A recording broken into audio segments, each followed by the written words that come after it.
Anthony Martineau, tout de suite, au Temple. Anto, comment ça va?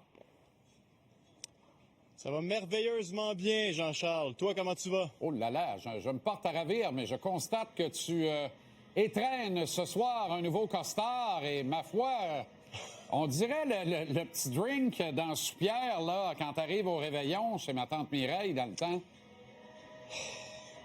Tu sais, je m'en venais en auto, là, puis je me disais comment il va me lancer en voyant mon veston, puis je suis pas déçu.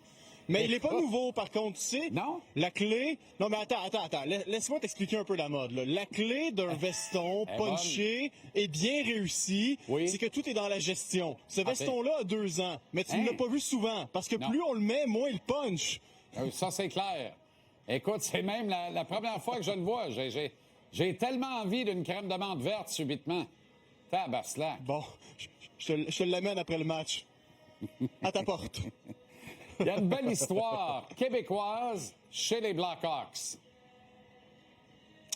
Oui, et Louis Crevier est un nom qu'on n'entend pas depuis ce matin, là. Louis Crevier est un gars qui est dans la Ligue nationale depuis déjà quelques années, mais je te dirais qu'il a vraiment pris son envol cette année. Déjà 12 points pour le défenseur de 6 pieds, 8 pouces. On peut parler d'année d'éclosion dans le cas de Louis Crevier, qui d'ailleurs est le 2e meilleur pointeur de toute la cohorte défensive des Blackhawks de Chicago, à 2 points d'un certain Artem Levchunov, qui lui a récemment été suspendu parce qu'il est arrivé en retard à un entraînement.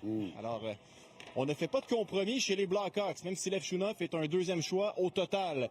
Mais revenons à Louis Crevier. L'an passé, donc, joué au Centre Bell, mais la précarité de son poste en tant que jeune défenseur faisait qu'il savait pas s'il allait jouer jusqu'à la toute dernière seconde. Mais cette année, la beauté de la chose, c'est qu'il a pu aviser sa famille avec un peu d'avance et inviter pas mal de monde au Centre Bell. Alors, on va aller écouter ce que le jeune homme, mais le grand jeune homme, avait à nous dire ce matin. C'était plus facile de leur dire de s'en venir aujourd'hui que l'autre fois. Il y a un petit peu plus de monde qui vont être là aujourd'hui. Hein? Ouais, c'est ça. Mais non, mais sans blague, c'est juste pour les billets, des affaires de même, c'est plus facile dire ah ouais, venez-vous-en. Puis je suis pas mal plus certain de jouer. C'est jamais sûr à 100%, mais l'année dernière c'était ça. Surtout en fin d'année, je jouais presque pas. Puis je pense qu'ils m'ont félicité, ils m'ont donné, c'était pas, je pense pas que ça avait pas été à Montréal, je sais pas si j'avais pu jouer ces games-là. Je dirais peut-être une trentaine de personnes, ça va être famille et amis, ça va être le fun. La physionomie des gentils géants, hein? Il n'est pas sans nous rappeler Vincent Desharnais, un autre gentil géant. 6 pieds 9, 2,25 quand même. Un défenseur qui vraiment a été un projet extraordinaire pour Patrick Roy dans l'excellent programme des Remparts de Québec, où on l'a vu, en tout cas moi je l'ai vu progresser à vue d'œil sous les bons auspices de Patrick. Il a été vraiment extraordinaire pour cette équipe. Et puis voilà le résultat, il s'établit comme un régulier d'une bonne équipe en devenir de la Ligue nationale de hockey. Bon, j'ai oublié de te demander les dernières notes de match, là, croyant qu'avec Dobèche au cadastre, tout le monde était servi. Mais je t'écoute. Attends, c'est parce que t'as été un peu aveuglé aussi par mon veston. Faut dire la vérité, là. Puisque t'insistes, là, je te le fais pas dire. C'est assez pour faire réouvrir le Red Light de Laval. Mais j'insiste assurément.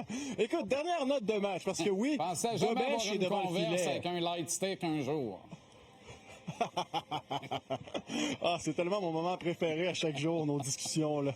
Et je suis honnête en plus. Oui, OK, pareillement. Bon. Dobèche devant le filet. Moins bonne nouvelle pour Mike Matheson et pour le Canadien, j'ai envie de dire, Jean-Charles, parce que le défenseur qui joue plus de 25 minutes régulièrement chez le CH n'y sera pas. On parle toujours d'une absence jour à jour, mais blessé au haut du corps. Donc Matheson s'absente pour un 2e match consécutif. Et ça, contre une équipe comme les Blackhawks, ça va peut-être moins paraître, mais s'il se met à s'absenter de façon plus régulière, inévitablement, il va avoir un impact. Tu sais, les Blackhawks, c'est une équipe qui se bat pour une place en série. On marque beaucoup de buts, mais Connor Bedard n'est pas là. Alors, ça tombe rapidement, là, parce que Tyler Bertuzzi et Andrei Burakovsky suivent Bedard au chapitre des meilleurs pointeurs chez les Hawks, mais n'ont même pas un point par match. Alors, on tombe rapidement. Mais pour revenir à la brigade défensive du CH, si tu le veux bien, il y a un gars qui s'appelle Adam Engstrom, Jean-Charles, qui lui, même avant la blessure de Matheson, dans la rotation avec Arbor Xhekaj et Jalen Struble, n'a pas été écarté de l'alignement. Et Martin Saint-Louis, ce matin, sans même nommer Engstrom, a confirmé la raison pour laquelle le jeune homme demeurait dans l'alignement. On écoute l'entraîneur. Tu peux pas avoir trop de défenseurs qui sont des bons patineurs, qui sont capables de jouer des deux bords de la glace. T'sais. Puis en sachant que tuer des jeux, c'est moins le fun, mais on a besoin de ça. Je pense que tout est là. Mais ça, oui. Quelqu'un m'aurait appelé à la fin du camp d'entraînement, puis j'aurais dit, envoie pas ça à Laval, là. Garde ça ici, t'en as besoin.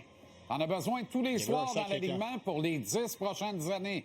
Fera jamais de trouble, dira jamais un mot plus haut que l'autre, puis jamais il va te demander 5, 6, 7 millions par année. Là. Il n'y a aucun danger, aucun problème. C'est de la profondeur extraordinaire, Ekstrom. Bon. Absolument.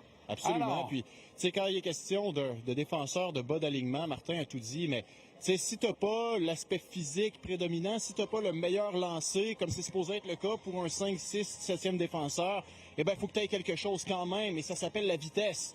Il sera jamais dans le trouble, Adam Engstrom, parce qu'il patine comme le vent. Alors, c'est pour ça qu'il joue tout le temps. OK. Lane Hutson a un autre partisan à travers la Ligue nationale. Il en a plusieurs, en fait, et de plus en plus. Et puis, combien de fois on va dans le vestiaire des équipes adverses, Jean-Charles, et que le nom de Lane Hutson est mentionné? Il fait partie des plans de match des autres équipes, on comprend pourquoi.